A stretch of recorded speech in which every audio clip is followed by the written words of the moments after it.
SNS en línea, una plataforma del Servicio Nacional de Salud para aclarar tus dudas sobre COVID-19. Hola, gracias por conectarte con el SNS en línea, un espacio creado por el Servicio Nacional de Salud para contestar tus inquietudes acerca del coronavirus que ha causado esta pandemia actual que muchos le conocen como el COVID-19. Yo soy Miguel Núñez, especialista en medicina interna y enfermedades infecciosas, y estaré contestando una serie de preguntas que nos han llegado relativas a la parte de infectología de este virus. La primera pregunta viene de Luisa María López y dice: ¿cómo puedo diferenciar el COVID-19 de una gripe o de un ataque de asma? Bueno, la realidad es que con la gripe el COVID-19 guarda mucha relación y al mismo tiempo hay algunas diferenciaciones que pudiéramos hacer. Por una parte, en sentido general, lo que llamamos el resfriado común o gripe no tiende a causar fiebre y tiende a causar mucho más congestión nasal más tempranamente que lo que uno podría ver en el COVID-19. Por otro lado, el COVID-19 tiende a producir mucho más fiebre y no es típico de ese COVID el causar congestión nasal. Es más bien una tos seca, malestar general, dolor en el cuerpo, cansancio. Algunos pacientes, en la medida que avanzan o progresan, desarrollan dificultad respiratoria, que es donde pudiera confundirse con el asma, pero el asma tenemos que recordar que tiene dificultad respiratoria desde el inicio. Eso no es lo que ocurre con el COVID. La dificultad respiratoria viene con el avance de la enfermedad.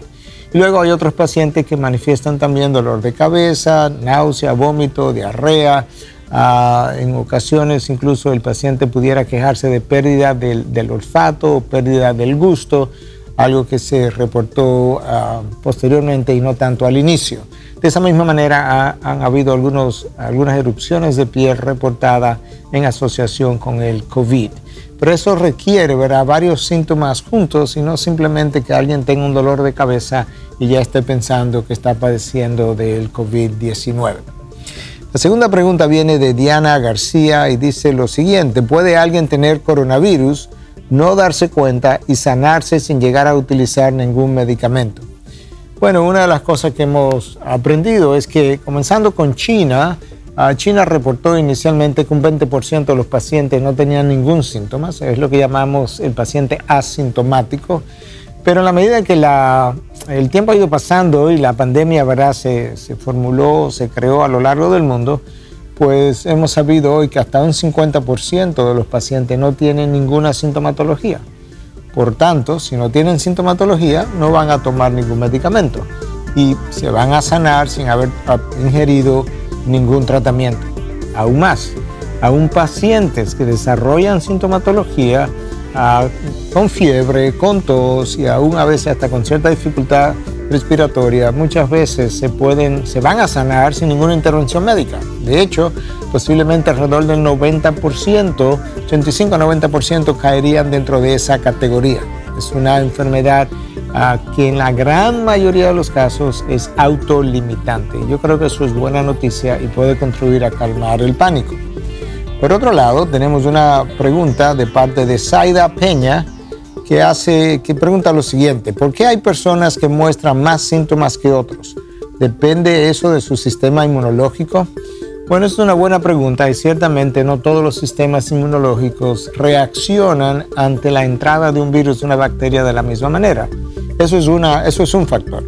El segundo factor que es importante es lo que nosotros llamamos el inóculum, o la cantidad de virus que entra a un individuo en un momento dado. Por ejemplo, no es lo mismo que alguien me tosa de frente, ¿verdad?, y yo inhale todo eso que fue expulsado con la tos o que estornude, a que alguien tosió y yo estaba a 5, 6, 7 pies de distancia y luego de manera secundaria yo inhalé parte de eso que se fue al aire. Ese no es el mismo tamaño del inóculo o la misma cantidad de virus ingerida. De esa misma forma, no es lo mismo que yo esté a 1 o 2 pies de distancia de alguien que haya tosido, aun si no fue directamente en mi rostro, pero estaba cerca, versus alguien que tocó la mesa donde algunas de esas partículas cayeron y después de tocar la mesa se llevó la mano a la cara, a la nariz, a los ojos, y entonces por ahí hubo una entrada del virus. También ahí habrá un inóculo mucho menor. Lo otro que hemos aprendido por estudio que Alemania publicó es que hay personas, hay pacientes que son secretores del virus de forma muy baja. En otras palabras, la cantidad de virus, lo que nosotros llamamos carga viral en las secreciones respiratorias de esa persona tienden a ser mucho menos que en otras personas que tienen una carga viral muy alta.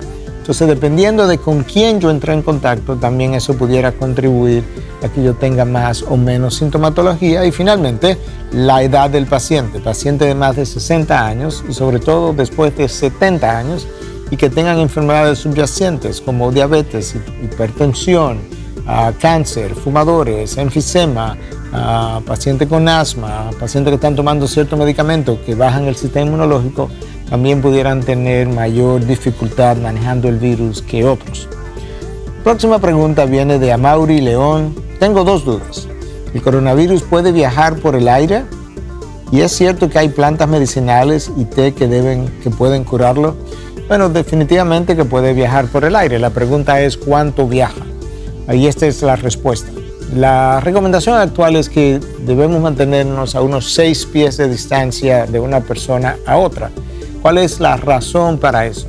Cuando una persona tose o estornuda, las gotas de saliva, las secreciones respiratorias que vienen cargadas de este virus, este es un virus pesado, tienden a caer a 4 pies y medio o 5 pies de distancia, en su gran mayoría. Habrán algunas, ¿verdad?, que pudieran ser mucho más pequeñas, que pudieran quedar flotando en el aire, son microgotas, quizás por 2 o 3 horas como mucho. Pero la inmensa mayoría de las gotas van a caer a 4 pies, 5 pies de distancia. Entonces, la enorme mayoría de la contaminación del COVID no viene ni siquiera por tocar una superficie que haya sido contaminada, aunque ciertamente algunas van a ocurrir así, sino que la mayoría viene justamente por la transmisión a través del aire. Ahora, quizás la persona estaba pensando en algo que ha sido llamado en inglés airborne disease o enfermedad que es transmitida simplemente por el aire. En otras palabras, entró un paciente a este salón donde yo estoy grabando, estuvo aquí 1 hora o 2, salió esa persona, yo entro después, ya aquí no hay nadie con COVID, que si yo puedo inhalar ese aire y todavía contraerlo. La probabilidad de eso es extremadamente baja. De nuevo, hay microgotas que pudieran quedarse en el aire por 2 o 3 horas después que esa persona salió, pero la carga viral de esas microgotas es sumamente bajita y si hay alguna transmisión de la enfermedad, quizás sea uno de esos pacientes que desarrolle pocos síntomas o ningún síntoma. De manera que yo creo que eso da una idea acerca del entendimiento de cómo es que esta enfermedad se produce. Carmen Núñez hace la siguiente pregunta. ¿Alguien que ya superó el virus puede contagiarse nuevamente? Bueno, la primera evidencia es que probablemente en el futuro inmediato, pensemos en el 2020, probablemente esa persona no se contagie otra vez. Que los anticuerpos parecen ser, subrayo parecen ser protectores de manera inicial. La pregunta que queda todavía en el aire es si el año que viene yo pudiera infectarme otra vez. Entonces, esa pregunta necesita una respuesta A y una respuesta B. La respuesta A es la siguiente. Si el virus muta, cambia, como pasa con el virus del flu, pues ciertamente yo podría infectarme nuevamente porque estoy entrando en contacto con un coronavirus un tanto diferente al que a mí me dio. Esa es la primera respuesta. Segunda respuesta. Aún si es el mismo virus con el que yo entre en contacto el año que viene, queda todavía por responder si los anticuerpos o las defensas que yo desarrollé este año van a ser permanentes, como lo es, por ejemplo, en el caso del sarampión, de la papera, de la varicela. Todas esas son inmunidades permanentes. Si eso va a ocurrir así, no lo sabemos.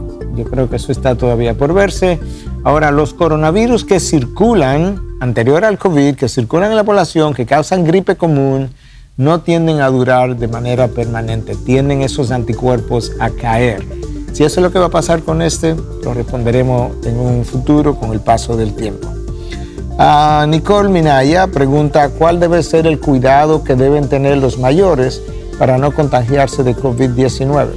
Bueno, el cuidado no es muy distinto al cuidado que deben tener las personas no mayores. En otras palabras, cuando vas a estar en un espacio público donde hay gente, como una farmacia, un colmado, el supermercado, un banco, debe tener mascarillas. Debe lavarte las manos con frecuencia o usar uno de estos gel bactericida a base de alcohol al 70% y usarlo, ¿verdad?, después de tocar superficies, si va al supermercado, si va al banco, si va a la farmacia, después de tocar dinero quizás. Una buena idea si tienes un carro y manejas un carro es que tenga uno de esos gel en el carro y cuando entra al carro te lava o te limpias, te higieniza las manos. Eso es una idea. De manera que las medidas de precaución no son distintas. Ahora, el paciente mayor de 60, 70 años, cuando adquiere COVID, tiene entonces muchas veces mayor dificultad en pelear contra él y pudiera verse mayores problemas. De hecho, eso tampoco ocurre en la gran mayoría de los casos a pesar de la edad. Y yo creo que eso es bueno recordarlo. Pacientes, las últimas estadísticas hechas de la ciudad de Nueva York, pacientes de más de 75 años saludables que no tenían ninguna enfermedad subyacente, el chance de que ellos pudieran morir de un COVID fue extremadamente bajo aún para ellos. El problema está en la combinación de la edad con enfermedades secundarias además. Bueno, aquí tenemos un par de preguntas más. Tanairis Torres pregunta lo siguiente: si salgo a hacer una diligencia y no tuve contacto con mucha gente, ¿puedo lavar mi mascarilla y volver a utilizarla? ¿Sigue siendo útil y segura siempre o siempre debo cambiarla? Para comenzar, si la mascarilla es hecha en casa de tela de algodón, idealmente con varias capas para mayor protección, la recomendación actual es que sí, que la puedes lavar aún en la lavadora, colgarla, y mi recomendación es que incluso es que la ponga al sol. La luz ultravioleta es viricida, tiende a ser letal para el virus, para muchos de los virus y para este por igual. Entonces podrías lavarla, colocarla al sol y volverla a reusar. Otra manera de hacerlo es limpiarla y quizás con un spray puedes mojarla bien de alcohol por dentro y por fuera y colgarla una vez más en el sol y podría reusarla. Eso podría ser el caso también con mascarillas quirúrgicas y podría ser también el caso con mascarillas N95. La próxima pregunta viene de Darlene Peguero. Dice: ¿en qué tiempo una persona se sana del coronavirus? Bueno, la pregunta hay que responderla de varias maneras porque la persona pudiera sanar del coronavirus, o mejor dicho, la pregunta pudiera ser interpretada de diferentes formas. Si la pregunta es, ¿en qué tiempo una persona que tiene una prueba de PCR positiva, la prueba que se hace introduciendo un swab por la nariz, esa prueba está positiva, ¿en qué tiempo esa prueba se hace negativa? Bueno, eso varía, pero se ha visto que algunos pacientes permanecen positivos hasta 30 días después. Entonces, eso es una manera de verlo. Eso no quiere decir que todo el mundo va a tardar 30 días en que esa prueba se haga negativa. La otra manera de ver la pregunta es, si yo tengo síntomas por el coronavirus, tengo fiebre, tengo tos, tengo dificultad respiratoria, tengo dolor de cabeza, tengo dolor muscular, ¿en qué tiempo me voy a sanar? Bueno, eso también va a variar, porque hay pacientes incluso que no desarrollan síntomas. Hay otros pacientes que desarrollan síntomas muy leves, hay otros pacientes que desarrollan síntomas muy severos y requieren hospitalización. Entonces, no hay una respuesta única, pero hay pacientes que varios días después, 3, 4, 5 días después, ya están asintomáticos, se sienten bien. Hay otros pacientes que 10 días después se sienten bien, otros que 2 semanas después se sienten bien. Y más o menos ahí está como la variabilidad entre un paciente y otro que haya desarrollado síntomas.